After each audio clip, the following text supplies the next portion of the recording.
Let's get you guys a scoop on all the trending news in the NBA throughout the week with NBA Insider. My guy, Brandon Scoop B. Robinson. If I had a studio audience, man, I'd have them on their seats applauding for you. Welcome back. Thank you, brother. Kind of like Arsenio.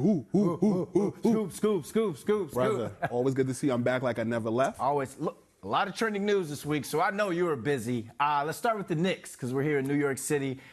The Isaiah Hartenstein, Mitch Rob news. Everyone is playing the game of who stays, who's going to go. Do you think there's a scenario where both can stay? And kind of tell us what you've heard on the Isaiah Hartenstein, Mitch Robinson situation. Well, the Oklahoma City Thunder, as you've seen, even as the NBA Finals are over, have been active recently, bringing in Alex Caruso from the Chicago Bulls. And so all signs have pointed that if the Knicks and Hartenstein do not make a significant move, that it'll be an Oklahoma City Thunder team that will be in to try to swoop. But there are other teams out there, from folks that I've been talking to. The Memphis Grizzlies are going to be heavy buyers this offseason, so you should be looking out for them. But could they stay? I think there's definitely going to be some folks who may have to take a bit of a price cut if they're trying to kind of get back to what they did this past offseason, because you still got to look at Julius Randle. You still got to find out what's going to happen with OG Anunoby. The Knicks have a lot. It's a good problem to have a lot of talent, but ultimately it could be one guy that may ultimately not return.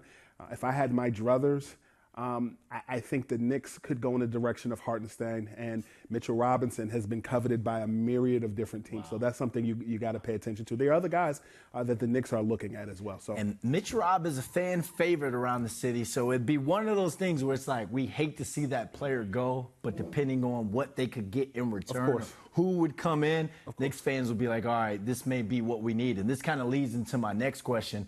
What's the Knicks front office have to do this offseason to be able to go to the Eastern Conference Final and beat the Boston Celtics in 7 games? I think you definitely need a complementary wing to go alongside of Jalen Brunson. I think at points when you have such a dynamic point guard who can score, who can distribute and more, you need someone who can spell you in minutes.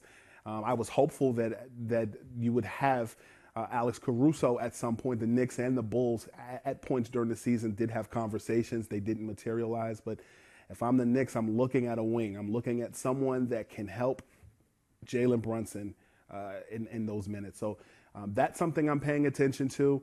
I'm also looking at some other fillers as well. Andre Drummond of the Chicago Bulls is a guy that has the interest of not just the Knicks. He has the interest of the Philadelphia 76ers as well as the Memphis Grizzlies.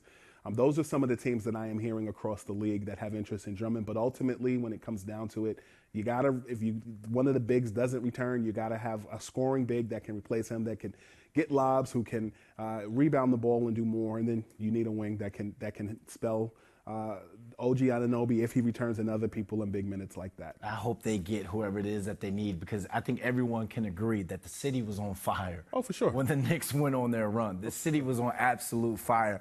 Let's take it around the league, because the last time we spoke, it was the Dan Hurley was not going to go to the Lakers news. I guess they didn't throw enough of the bag. JJ Redick locked in to be their head coach. I know he and LeBron has the podcast. I know he's a brilliant basketball mind, is what everyone's saying. But is JJ Redick, as a first-time head coach, going to be able to control that locker room and bring the Lakers back to what they used to be? And please say it with your chest. Well, first of all, when you look at LeBron, who will likely opt out of his current deal, it's widely believed across the league that he will return and sign a better deal that will benefit both he and the Lakers. But I think the thing about JJ Redick, from folks that I speak with across the league, that stands out is how relatable he is to players. Last time I spoke with you virtually on this show, I talked about how you look at the next 10 years of basketball, you're going to not recycle the Doc Riverses, the Mike D'Antonis and more. And so JJ Redick is a basketball mind, but he doesn't have the experience as a head coach. He is a basketball mind, but if you've really been paying attention to the podcast throughout the course of the season, he's been auditioning for any level of head coaching positions. This wasn't his first interview that he's had with teams. Over the last couple of years, he's thrown his name into the hat and he's been able to do it. But The thing about him, when I talk about him being relatable, I'll share a funny story. JJ Redick, as a player in the NBA, I remember I was at NBA All-Star Weekend in Toronto back in 2016, and he was doing a media scrum and prior to one of the activities he was participating in, and he was telling me how he was enjoying Toronto, and he goes, man, I was sitting in Toronto with my wife, and I'm drinking wine and watching Netflix, and we were just chilling. So I said to him, so you were Netflix and chilling? He goes, yeah. So then like 2 days later, he goes on his podcast, and he goes, yo, somebody just, he realized what he said. He didn't realize what he said. He goes, I learned what Netflix and chill was today. And so the fact that he said, yeah, then he went back in his podcast, and I posted it, and he was in the comments laughing with me about it. But the fact that he's not that far removed from playing the game, the fact that he did television for a year at ESPN, and the fact that he's so dialed in with the podcast stuff and all of the new media, that would make him relatable. But being relatable versus being a coach and guiding a team are two different animals.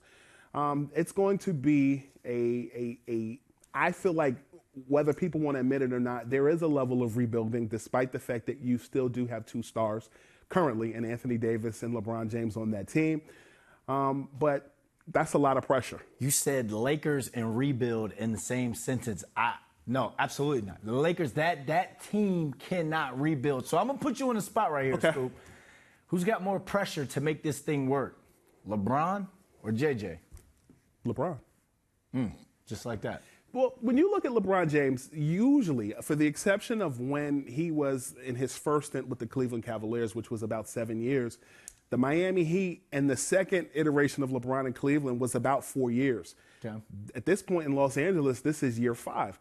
One, I don't think he owes the city of Los Angeles anything at this point, because despite the fact that it was a bubble championship, it's still a championship, right? And an in-season championship. Okay, but at the end of the day, some would argue you're chasing personal accolades. Some would argue that you're chasing records, because the Western Conference is not any easier at this point. You're going to have to contend with a Minnesota. You're going to have to contend with a Denver. Memphis is on their way back with Ja Morant coming back. You have Oklahoma. You have Houston that is on the come up. So I have always felt that the Lakers were going to have to name a coach in place before the draft, because Bronny James and his draft prospects are there, one. And then two, LeBron opting out, Philly fits like a glove. Personally, I've always felt that teaming with Joel Embiid, teaming with Tyrese Maxey in Philadelphia was a lot easier, because I don't want to say the Eastern Conference is easier, but the Western Conference is more loaded at this point. So I always felt that the succession of JJ Redick being named the coach, and then the happenstance of the Lakers drafting Bronny James at this point and LeBron opting in, he laid his cards on the I play Uno. I'm not really a spades guy, but laying the cards on the table, and this is what I have, the optics of sitting courtside in Cleveland and more. This is what you want. JJ Redick has been auditioning for that job. But ultimately, if you're just chasing personal records at this point, you stay in Los Angeles. If you're looking for another championship, however, Philadelphia is a gleaming light. Okay, may have to run to the East, because like you said, the West is loaded. It's also young as well. Real quick, the Cavaliers still haven't hired their head coach. What are you hearing on that end, and what's the holdup? The chatter across the league from folks that I've spoken with, that it's neck and neck between JJ Borrego, who is an assistant with the Charlotte Hornets, as well as former Brooklyn Nets head coach Kenny Atkinson. Kenny has auditioned and interviewed for many of jobs a couple of years ago, was looking at Charlotte, and but ultimately Kenny Atkinson does have relationships with Jared Allen during his Brooklyn days, as well as Karis LeVert. So I'm hearing that it's neck and neck. In my opinion, I think that Kenny Atkinson would be a great fit, specifically because he's won an NBA championship as an assistant coach on Steve Kerr's bench. So we'll see. You'll hear in the coming days what the decision ultimately is. But Donovan Mitchell, as a guy who has 1 year left on his deal, would definitely get a gem, Kenny Atkinson. So I'm hoping that is the decision that the Cleveland Cavaliers make. I was hoping you were going to say Sam Cassell, because it's like he's due. He's due. So I spoke to Sam. Sam and I text, and I asked Sam a few months ago, do you still want to go this assistant coaching route? He's of course won another championship as a member of the Boston Celtics, and he said his goal is to become a head coach in the NBA. But I think the right opportunity does need to come along. I'm not hearing that Sam is in that conversation. I have heard that both he and Rajon Rondo are assistant coaching candidates that JJ Redick is considering in Los Angeles. Okay. So we'll see. All right, Scoop B, tell the people they can find you, because I know Matt Barnes and Steven Jackson showed you some love on Instagram. So tell the people all about Scoop B. Scoop B Radio, available on all streaming platforms. We average about 10 to 20 million streams annually. If you have anybody from the voice of Siri, DJ Khaled, Mark Cuban, Flea from the Red Hot Chili Peppers, and a myriad of others, subscribe to Scoop B Radio on all streaming platforms, Twitter, Instagram. We're in there like swimwear. Brother, thank you for the opportunity to be myself. Thank you, man. I love the Chili Peppers. Man. Yes, sir. All right, thanks for joining us again, man.